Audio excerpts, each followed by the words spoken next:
Hello guys, ઇન્ડિયામાં હમણાં ધડાધડ બૂમ આઈપીઓ આવે છે.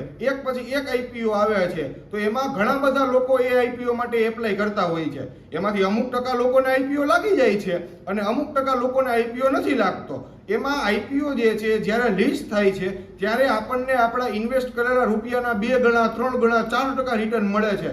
પરંતુ જે લોકોને આઈપીઓ નથી લાગતો એ લોકોને માઇન્ડમાં એક સવાલ તો જરૂર આવતો હશે કે સાલો આઈપીઓ લાગતો કઈ રીતે હશે, અને હું આઈપીઓ ભરું છું, મેં ઘણી બધા આઈપીઓમાં એપ્લાય કર્યું છે, સાલો એક પણ આઈપીઓ મને નથી લાગતો, તો આઈપીઓ લાગતો કઈ રીતે હશે અને હું આઈપીઓ ભરવામાં કઈ એવી તો ભૂલ કરું છું કે જેથી મને આઈપીઓ નથી લાગતો અને બીજા લોકોને લાગી જાય છે. તો આજે આપણે જાણશું કે આઈપીઓ કઈ રીતે લાગે છે અને આઈપીઓ ભરતી વખતે કઈ ભૂલ જે છે એ તમારે નથી કરવાની, જેથી તમને આઈપીઓ લાગવાના ચાન્સ ખૂબ જ વધી જાય છે.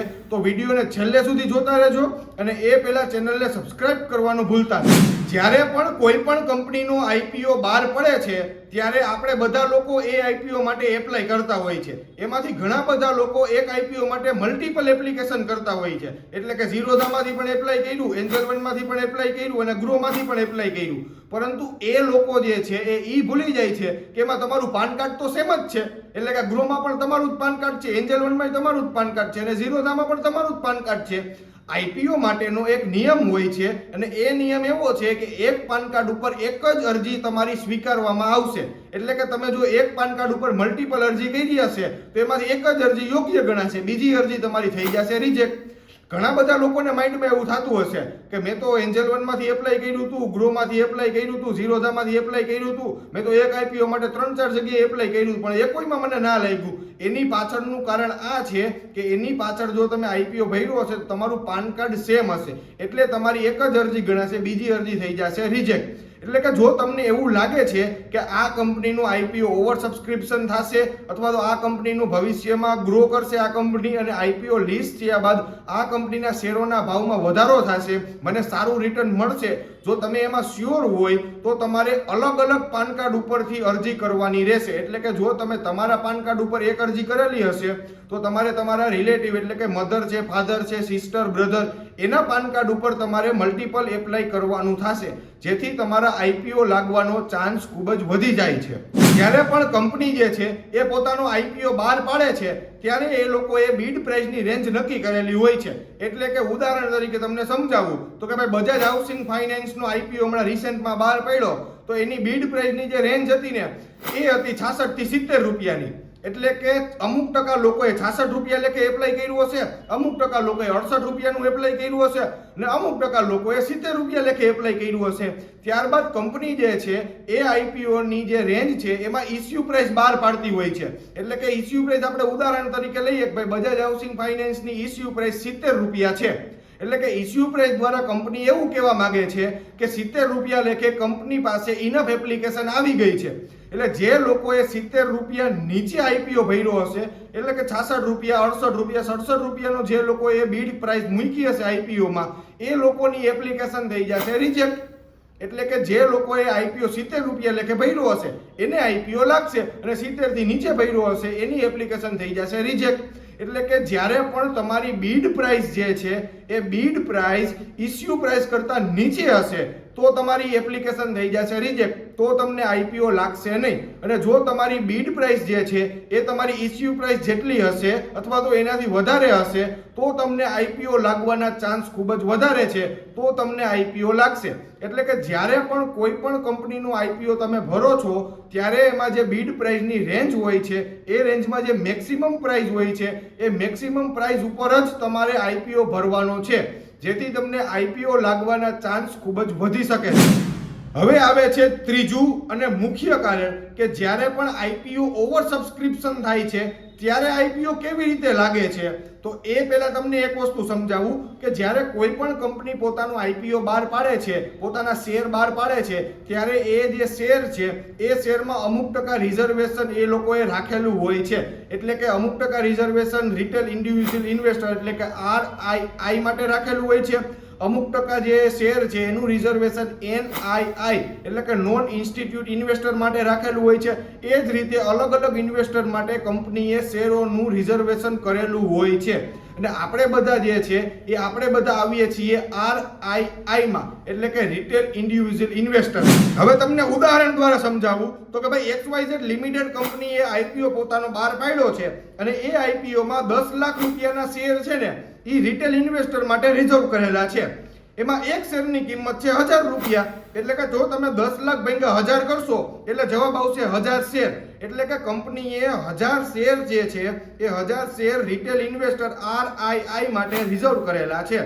હવે જ્યારે પણ તમે IPO માટે એપ્લાય કરતા હોય તો એમાં તમને લોટ સાઇઝ પૂછતા હોય છે કે કેટલા લોટ તમારે લેવા છે. એમાં એક લોટમાં કંપનીએ અમુક ટકા જે શેર છે એની ક્વોન્ટિટી ફિક્સ કરેલી હોય છે. તો કે ભાઈ XYZ લિમિટેડ કંપનીએ એક લોટમાં 10 શેરની ક્વોન્ટિટી ફિક્સ કરેલી છે અને એક શેરની કિંમત છે 1000 રૂપિયા. એટલે કે જો તમે XYZ લિમિટેડ કંપનીનું IPO ભરો છો તો એ IPO એક લોટ માટે ભરો છો તો એક લોટ માટે તમારે 10,000 રૂપિયા દેવા જોશે. તમારી 10,000 રૂપિયાથી એક લોટ માટે તમે એપ્લિકેશન કરી શકશો. તમને બધાને એક પ્રશ્ન થતો હશે કે કેટલા લોકોને IPO મળી શકે છે, મેક્સિમમ કેટલા લોકોને IPO લાગી શકે છે.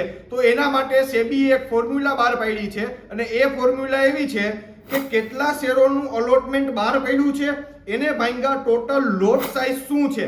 એટલે કે આપણે જે છે આ ફોર્મ્યુલામાં આપણે આપણો આંકડો બેસાડીએ તો કે ભાઈ કેટલા શેર, તો કે 1000 શેર કંપનીએ બહાર પાડેલા છે અને એની લોટ સાઇઝ છે 10 શેરની. એટલે કે 1000 ભાગ્યા જો તમે 10 કરશો એટલે તમને જવાબ આવશે 100.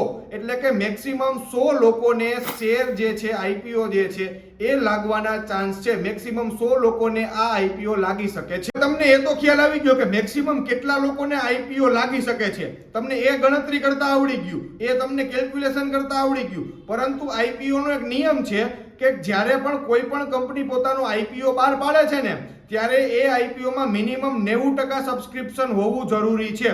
જો 90% થી નીચે સબસ્ક્રિપ્શન થશે તો એવા સંજોગમાં કંપનીનું IPO થઈ જશે કેન્સલ. એટલે કે કોઈ પણ કંપની જ્યારે IPO લઈ આવે છે ત્યારે એમાં મિનિમમ 90% નું સબસ્ક્રિપ્શન તો જોશે જ.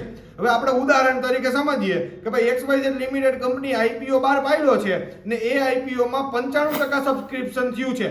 એટલે કે 95% લોકોએ એક લોટ માટે એપ્લાય કરેલું છે.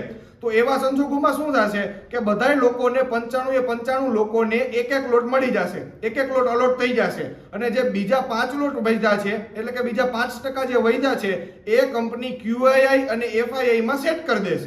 જ્યારે ઓવર સબસ્ક્રિપ્શન થાય છે ત્યારે એટલે કે 300 લોકોએ એક લોટ માટે એપ્લિકેશન કરેલી છે. એટલે કે 300 લોટની એપ્લિકેશન કંપની વાળાને મળેલી છે પરંતુ કંપની વાળાએ તો 100 લોટ જ બહાર પાડેલા છે.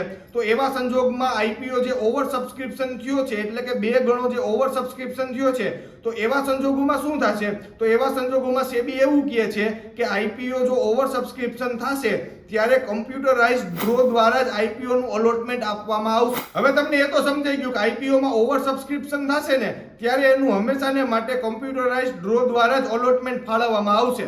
પરંતુ અમુક વાર શું થાય છે કે ભાઈ કંપની જે છે એ કંપનીએ 100 લોટ બહાર પાડ્યા છે પરંતુ એ માટે 90 લોકોએ જ એપ્લાય કરેલી છે.